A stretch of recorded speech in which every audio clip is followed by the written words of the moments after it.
What must happen for things to change?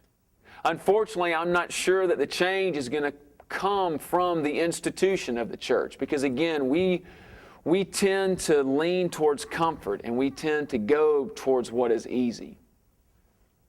Yet the church, as we read about earlier in Acts chapter 2, can make that change. We can get busy about being the people that God has created us to be.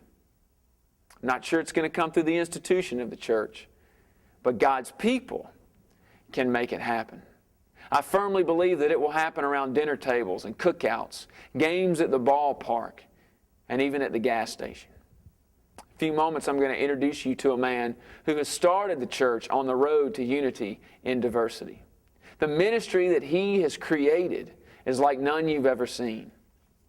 It is a gas station. He's the owner. His name is Leon Allen. And what you'll find is at Leon's table, there is room for everyone. And he leads by example. Anytime that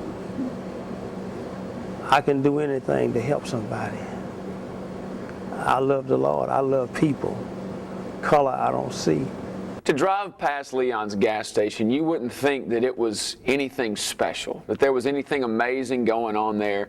As a matter of fact, you would think it was a rather run down and unassuming. I was coming from Birmingham one day off of 225, and in a dream the Lord had showed me a vision of a church, but the only thing that I could see of this church was a steeple. But as I traveled down 225, there was that steeple of the United Methodist Church. And I had one of the brothers with me and that was riding there, and we was just talking back and forth. But all of a sudden I would just close my eyes for a moment. And when I did, God revealed the rest of the church to me that I had prayed and asked Him to send me to. Well, I started screaming out to John, which is deceased now, and I telling him, John, that's the church. That's the church. So John looks over at me and say, yeah, Leon, that's the church. That is a church, you know. I said, no, but you don't understand what I'm saying. He said, what are you saying? I said, well, that's the church that I prayed, you know, and God revealed the whole church to me. I'm so excited now that God has showed me where to go. So John said, well, what kind of church is it?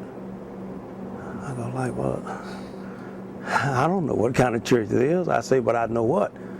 That's where I'm going. So I'm going there. He said, do you know anybody there? I said, no.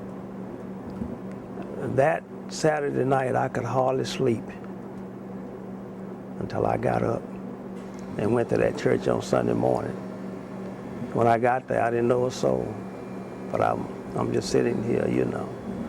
And everybody that was there reached out with loving arms to me, you know. And I said to myself, you see, obedience is better than sacrifice.